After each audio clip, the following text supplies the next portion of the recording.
In the early days of great civilizations, when prophets still whispered secrets to kings and magicians, were seen as the true keepers of universal knowledge, the connection between humans and plants was revered as sacred. It wasn't just a passing trend or an escape masked as medicine.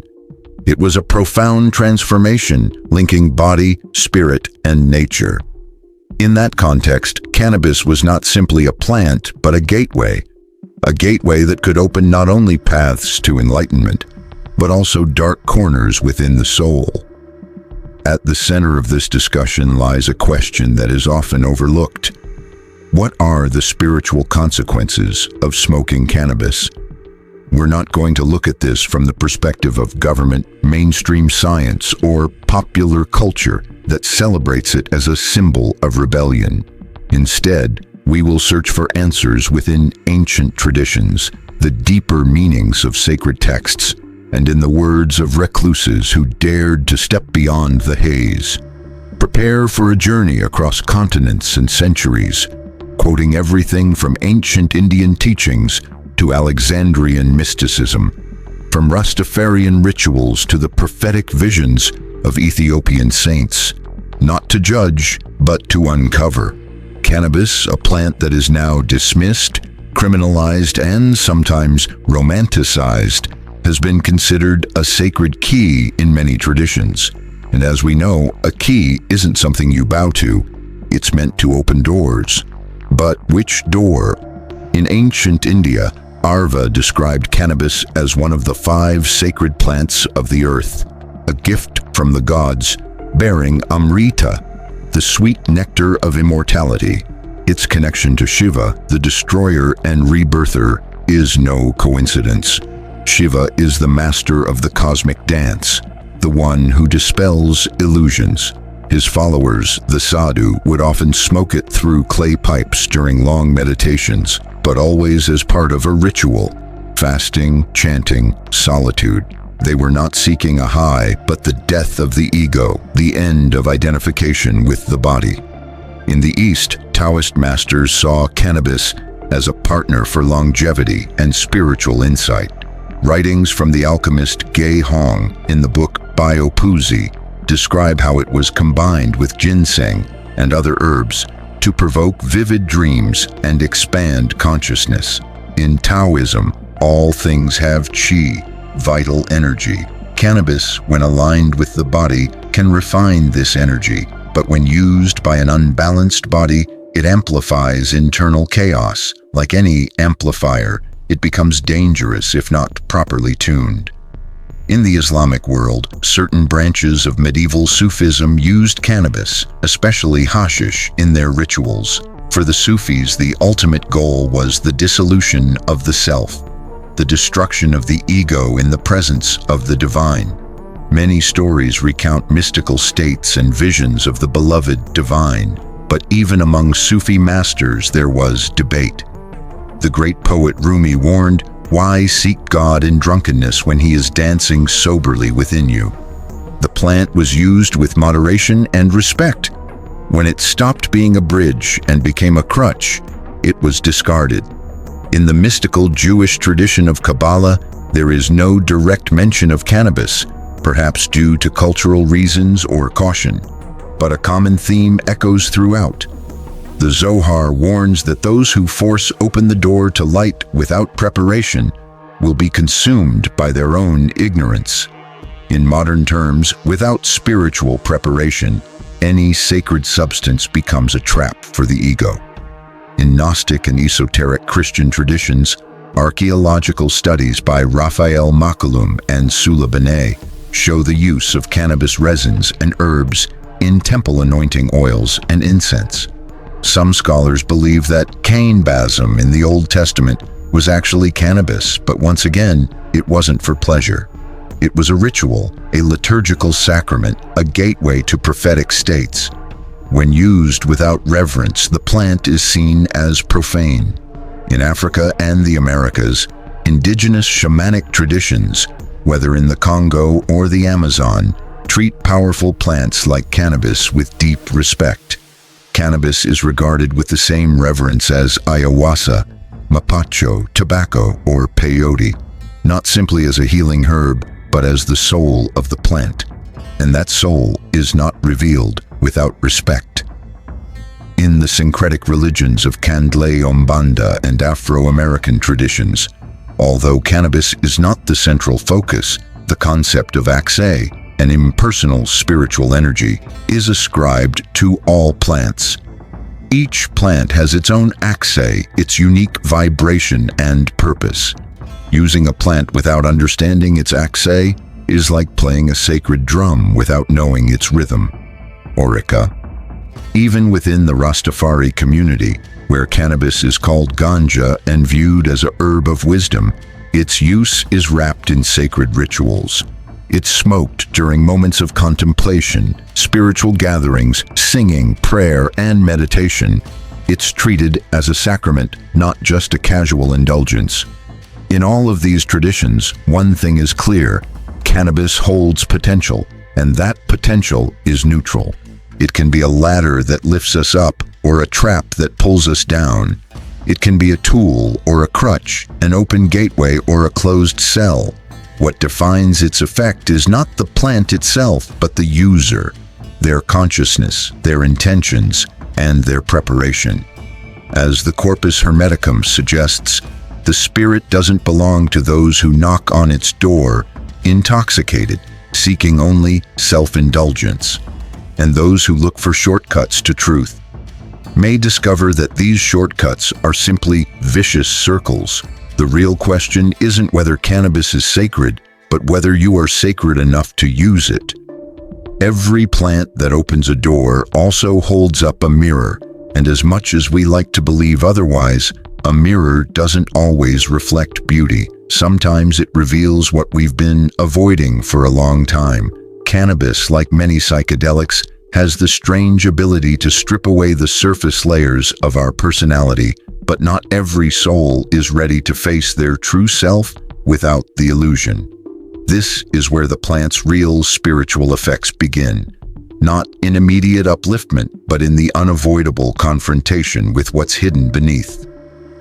Carl Jung, the father of analytical psychology, introduced the concept of the shadow to describe the parts of ourselves that we hide from, not because they are evil, but because they are the fears, traumas, forbidden desires, and ancestral pains that our ego refuses to acknowledge. Jung argued that confronting this shadow is the first step towards becoming whole. Isn't it curious that many people, after using cannabis, feel anxious, confused, or exposed? The plant doesn't create these feelings. It simply removes the mask of our personality, revealing what was always there. For those in mystical traditions, this is not surprising at all. Dion Fortune, a writer on spiritual self-defense, described how altered states of consciousness, whether triggered by ritual, substances, or trauma, can weaken a person's energy field, making them vulnerable to external forces. She warned that when the consciousness wavers, entities from lower realms may approach, feeding on the exposed emotional cracks. This isn't superstition, it's a subtle psychological process. When our conscious mind retreats, whether through sleep, meditation, or cannabis, the unconscious takes over, and if it's filled with unhealed wounds, they will surface. What we often call bad trips are often just our soul's way of trying to clear its inner clutter. In the Raja Yoga tradition, especially in Patanjali's Yoga Sutras, this idea is also recognized. Patanjali noted that supernatural abilities might emerge from using herbs, but he warned that these powers are illusions if they aren't balanced with discernment and ethics. He also mentioned that such abilities can become obstacles to true enlightenment because they feed the spiritual ego, which is an even more deceptive trap than the ordinary ego. Osho, in his teachings on drugs and spirituality, argued that substances that open doors should only be used in silence. They are shortcuts, but they are unstable ones, and those who take them without guidance risk returning in an unclear state of energy. Cannabis directly affects the subtle body, and many who practice Reiki, Kundalini yoga, or other magical rituals report increased sensitivity in their energy fields after using it. This can be positive if the user is grounded, but if not, they can become like an unanchored beacon, emitting energy that attracts not only positive connections, but also energy predators. Some Amazonian shamans say, every plant that opens a door is also a test, and the test is not mystical but ethical. What will you do with what you see? Will you run, analyze, or take action? Long-term users sometimes feel stuck. Their bodies relax, but their souls feel stagnant. Creativity flows, but rarely manifests into something real. Spirituality deepens, but true transformation is hard to find. Kabbalists refer to something called kippot, energy shells that accumulate as unprocessed perceptions and mystical experiences gathering like spiritual dust. These create the illusion of growth without real maturity. The biggest danger comes from confusing feeling with true spiritual evolution. Not every expansion means growth. Expansion without direction is just inflation and will eventually burst. At this point, cannabis, when used mindlessly or abused, shifts from a sacred plant to one of stagnation. It's not because of its nature, but because it's being used in a disconnected way. It doesn't create spiritual stagnation, but it can become the perfect environment for those who already carry stagnation within them. Some people may argue, if I feel peaceful, then it must be working. But the peace brought on by an external source is like the stillness of a locked room, beautiful but artificial. True peace comes from within, in the midst of chaos, because it is rooted in the core of existence. If cannabis gives you peace, ask yourself, is it teaching you to create that peace on your own? Or is it just providing a temporary illusion? True encounters with the divine almost always start with facing your own shadow, and these encounters aren't always beautiful. There are no rainbows or dreamy filters, only tears, shame, anger, and confusion. But if you stay there, breathing mindfully, something will shift. It won't be some magical, mind-blowing revelation, but a quiet integration, an acceptance of reality that opens up the possibility of growth. Cannabis, in this sense, is like a water mirror. It can reflect the sky, but if you dive in too quickly, all you'll see is the mud. The human soul doesn't travel alone. While the inner journey may feel solitary, it's always part of the collective web we belong to. No spiritual practice, no powerful plant, no enlightenment is ever completely individual. Everything that touches us resonates with culture, and what culture accepts or rejects shapes how we approach ourselves. Cannabis is a prime example, a plant with mystical origins now turned into a global product, a pop icon, a political debate, and a symbol of youthful rebellion. But long before legalization or criminalization, cannabis was part of the sacred, and in some places, it still is. For example, in the Rastafari tradition, ganja isn't an addiction, it's a vow, a connection with the divine. The Rastafari movement, which began in the 1930s in Jamaica, was a response to colonialism and oppression, but also a spiritual revival inspired by African traditions, the Bible, and an alternative worldview. For Rastafari, cannabis is a healing plant for the people, as foretold in Revelation. Smoking it is a sacred ritual, a way to approach Yah, the living God. There's nothing ordinary about this practice. It's filled with reverence. When people gather to meditate, smoking the herb and sharing philosophies, it becomes a spiritual practice where silence, listening, speaking, and the smoke all flow together. In that space, the community becomes the temple, and the plant is the fragrance of the soul. But it's not just the Rastafari. In Africa, especially in Bantu traditions, there are records of cannabis being used in ceremonies, funeral rites, and life transitions. It's not used to escape pain, but to overcome it, to be fully present, not to detach. It's about answering the call of ancestral spirits, not retreating from life. In pre-Columbian America, even though cannabis wasn't native, hallucinogenic plants were widely used in collective ceremonies.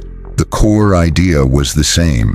These plants open a gateway, but only when supported by a broader cosmology, traditions, rituals, and priests, by a collective symbolic structure. Outside of that structure, the plant loses its sacredness and becomes just a stimulant. And that's exactly what modern society has done. We've taken the plant out of its sacred space and placed it on the shelves of cultural supermarkets, turning it into a meme, a product, and an aesthetic icon. What was once a sacred ritual has now become a marketing tool. Something that was once used to convey spiritual messages has turned into a brand. The spiritual counterculture of the 1960s tried to bring back that ritual value, but it did so without the roots, lineage, or original practices. People listened to Alan Watts and Timothy Leary while mixing cannabis with LSD and politics. It was a search for truth, but it was fragmented. Aldous Huxley warned in The Doors of Perception that while visual experiences can show us things, they don't teach us. They reveal, but don't give us structure. The real danger is in mistaking the temporary for the permanent. Western culture, by rejecting tradition, has created a dangerous gap, a gap where spirituality lacks ritual. Experiences are disconnected from ethics, and intoxication never leads to true understanding or action. In this context, cannabis becomes a symbol of rebellion, freedom, and counterculture, but rarely of spiritual responsibility. That's why, in traditions that treat it as sacred, its use is always communal. The group acts as the container, the compass, and the witness. For example, in many African American rituals, no one uses the plant alone. There are always chants, rhythms, cycles, and cleansing rituals. There's a clear limit. The group preserves the sacred while the individual dissolves to be reborn. And this brings us to the heart of the matter. Cannabis has a cultural soul, carrying with it all the stories tied to it. When used in sacred spaces, it's treated as a sacrament. When smoked alone in the isolation of anxiety, it tends to heighten feelings of division. It's as flexible as water, taking the shape of whatever container it's placed in. And the container of modern culture is shallow, rushed, and skeptical. A plant once capable of connecting us to the divine has now become part of Netflix series, a cannabis of knowledge marketing flyer, a meme, and a symbol of youthful rebellion. Yet there are still resistances from indigenous communities, those who reject the spiritual exploitation by mainstream culture, from young people rediscovering fasting and chanting, to sages who, even in the middle of city noise, teach how to use cannabis in prayer. The plant itself remains unchanged. What changes is the context, the intention, and the symbolic framework that shapes the experience. Perhaps its greatest lesson is this: spirituality isn't just a personal feeling, it's a collective energy. It's not only what you feel, but what you create. It's not just about what you see while under the influence of cannabis, but what you become once that effect fades away. As an old African proverb goes, if you want to go fast, go alone. But if you want to go far, go together. Bring with you the drum, the fire, and the cannabis. True spirituality isn't measured by the altered states you experience, but by the noble states you maintain. The path isn't revealed by the light you see, but by what you do with the darkness. The delicate line between light and mist is called discernment. Cannabis, like all powerful plants, doesn't promise anything. It simply holds potential. Potential to enlighten or confuse, to inspire or paralyze. And right at that point, the spiritual seeker faces a choice. Are you trying to expand your awareness, or are you trying to escape from it? Osho, often misunderstood as a hedonist, said with great subtlety, Anything can become a means of meditation if you are present, and anything can become a drug if you are absent. The issue isn't with the plant itself, but with the consciousness that comes with it. When you're not present, the path becomes just an endless cycle.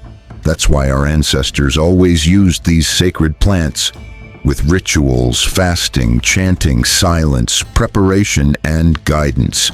Not because of superstition, but for energetic hygiene. They knew that a gateway is not meant for simple sightseeing, but for passing through, and not every soul is ready for what's waiting on the other side. Lastly, if this video has sparked something in you, share it with others who are looking for more than just a temporary high. Those who are seeking clarity, truth, and depth. Thanks for watching.